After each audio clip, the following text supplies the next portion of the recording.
नमस्कार, हर निरोगी काया प्लेटफ़ॉर्म में आपका हार्दिक स्वागत, अभिनंदन।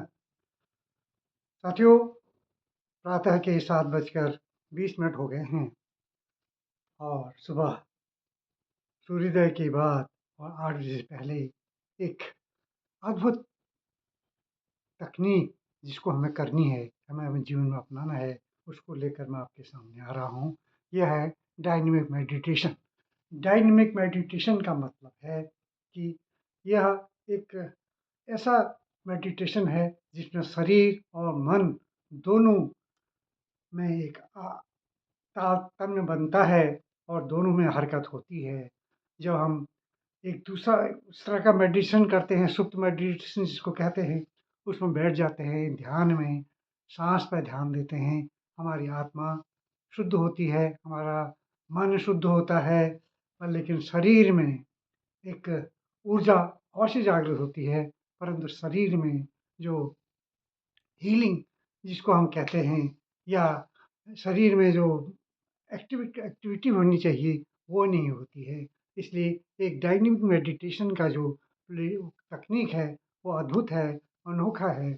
मैं इसे लगभग 6 महीने से लगातार करता हूँ। कभी भी इसको छोड़ता नहीं हूँ। मैंने अपने इसको नशे की तरह अपना लिया है और यह बहुत ज़रूरी है कि 1 घंटा इसका टाइम होता है, प्रातः सूर्योदय के बाद प्रातः 8 बजे से पहले।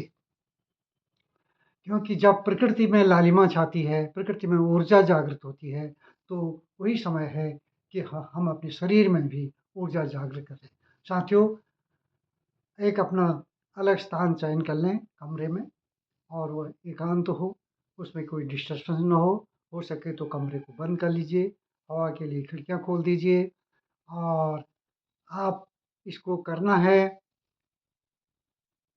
तो आपको ये सोच के करना है, इसको हमें जीवन में अपनाना है। केवल एक दिन की क्रिया नहीं है, ये रोज़ की क्रिया है। हमारे अंदर जो भी कई चीज़ भरी हुई हैं, मन में, दिमाग में, हृदय में कई ऐसी कटुताएँ भरी हैं, जिनको हमें बाहर फेंकना है। हमारे शरीर बहुत सी इन बातों से अस्वस्थ हो चुका है, कई बीमारियाँ हमें अब पैदा हो चुकी हैं, कई प्रकार के चैलेंजेज़ हमारे पास हैं, हमारे मन में स्ट्रेस है, तो इसको बाहर निकालना है। इसको बाहर निकालने का एक ही तरीका है, जैसे हम रोज़ घर की सफाई करते हैं, कोनों-कोनों से कूड़ा निकाल कर बाहर फेंकवाते हैं, आँगन की सफाई करते हैं, मन प्रसन्न होता है, इसी तरह हमने अपने मन की भी सफाई करनी है। साथियों, आइए डायनामिक मेडिटेशन की ओर चलते हैं। इसके 5 चरण हैं, प्रत्येक चरण 10-10 मिनट का होता है। सॉरी। इन पहले चरण में हम अपने शरीर नाक से साँस को ज़ोर-ज़ोर से बाहर फेंकते हैं। ये सब खड़े होके करनी होती हैं और इसमें आँखें बंद रखी जाती हैं। जब साँस को हम बाहर फेंकते हैं, तो साँस स्वयं ही अंदर जाती है। हमें क्रिया करनी है केवल साँस को बाहर फेंकने की, साँस को लेने की कोई हमें प्रयास नहीं करना और स्वतः ही अपने नाक से अंदर जाती है। जैसे वैक्यूम क्रिएट होता है, उसको भरने के लिए साँस अपने आप जाती है। साँस पर ही जीवन है, इसलिए साँस का हमें ध्यान रखना है। जब इस क्रिया को करते हैं, तो हमारे शरीर में जो भी विकार हैं, जो भी गंध वो साँस के रूप में बाहर निकलती हैं, साँस के साथ बाहर निकलती हैं। और दूसरे चरण में हम हमारे अंदर जो क्रोध है, गुस्सा है, दुःख है, दर्द है, परेशानियाँ हैं, उनको बाहर फेंकते हैं। उसको उठा कर के बाहर फेंकना से क्या होता है कि हमारा मन खाली होता है। हमारा मन जब खाली होता है, उसका असर हमारे शरीर में भी पड़ता है, हम प्रसन्नचित्त रहते हैं। इसलिए जब हम या तो हम ज़ोर-ज़ोर से हँसते हैं या चिल्लाते हैं या नाचते हैं या रोते हैं, जो भी आपको अच्छा लगे वो करना है। इसमें ये हमारे मन और शरीर दोनों पर चोट करता है। जब मन और शरीर में चोट करता है, मन और शरीर के अंदर जो भी हमारे विकार हैं, जो गलत धारणाएँ हैं, गलत यादें हमने भर रखी हैं, गलत बातें हमने भर रखी हैं, उसको बाहर फेंकता है। और तीसरे चरण में हम हूँ, हूँ, हूँ की आवाज़ निकालते हैं। इस हूँ की आवाज़ के साथ हम ये हमारे मस्तिष्क में चोट करता है, हमारे मन में चोट करता है। एक तरंगे मन करके हमारे शरीर में, मन में जो गलत बातें, धारणाएँ भरी हुई हैं वो बाहर निकलती हैं। तो चौथा चरण अद्भुत है। हम समझ लो कि घर आ गए हैं। इसमें हमें जिस मुद्रा में हम खड़े हैं, तीसरे चरण में उसी मुद्रा में हमको स्टैच्यू बन के खड़ा होना। अगर हम ऐसे खड़े हैं तो ऐसे खड़ा हो जाना है, ऐसे खड़े हैं तो ऐसे ही हो जाना है, हमारे हाथ ऐसे हैं तो ऐसे हो जाना है। तो साथियों, यह चरण एक स्टैच्यू की तरह बन जाना है। ध्यान केवल साँस पर देना है, आँखें बंद रखनी हैं। साँस हमारे नाक से, कपाल से होते हुए सर में, गर्दन में जा रही है और हमें फिर उसी तरह वापस आ रही है। हमें यह महसूस करना है, हमको इस पर वॉश करना है इसको। इनहेल, एक्सहेल, ध्यान बाहर भटकना नहीं है। ध्यान भटकेगा पर बार-बार उसको खींच के लाना है, केवल साँस पे ध्यान दो। पाँचवाँ चरण अद्भुत है, अनोखा है। हम उत्सव मनाते हैं, आनंद मनाते हैं, आनंद से नाचते हैं। जैसे कोई हमें अपार आनंद प्राप्त होता है, तो हम खुशी से झूम उठते हैं, नाच उठते हैं। उसी तरह हमें इस 5वें चरण में आनंद से नाचना है। तो साथियों, ये 5 चरण हैं। अब हम शुरू करते हैं इन 5 चरणों का अभ्यास। आज मैं आपके पास 5-5 मिनट का लेके आऊँगा, क्योंकि 10-10 मिनट करना है। धीरे-धीरे इसको बढ़ाना होगा। इसलिए अब हम खड़े होकर खड़े हो जाएँ।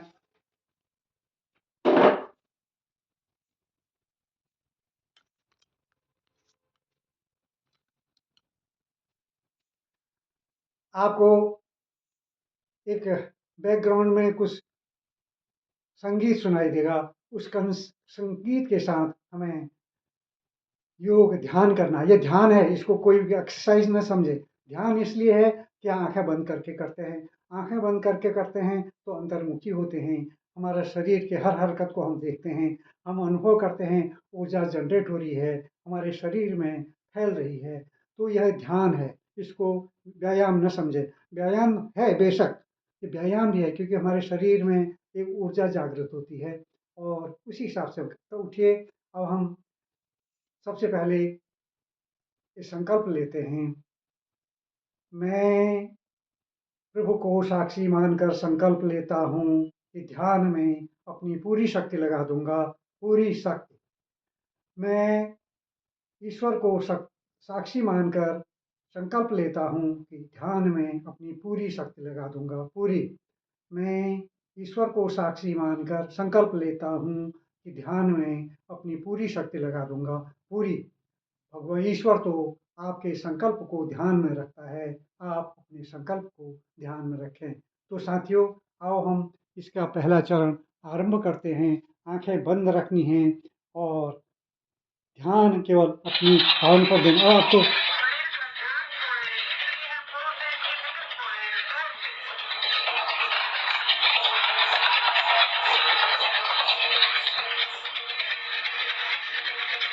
इसमें सांस फेंकनी है। मैं यहाँ से आपको योग चोट करता रहूँगा, बार-बार कहता रहूँगा, ज़ोर से और ज़ोर से और ज़ोर से और ज़ोर से आपको पूरी शक्ति से ये करना है। जब इसको करेंगे तो आपके शरीर में ऊर्जा का संचार होगा। आँखें बंद रखें, आँखें बंद रखें। और ज़ोर से और ज़ोर से और ज़ोर से। शरीर को थकने दें।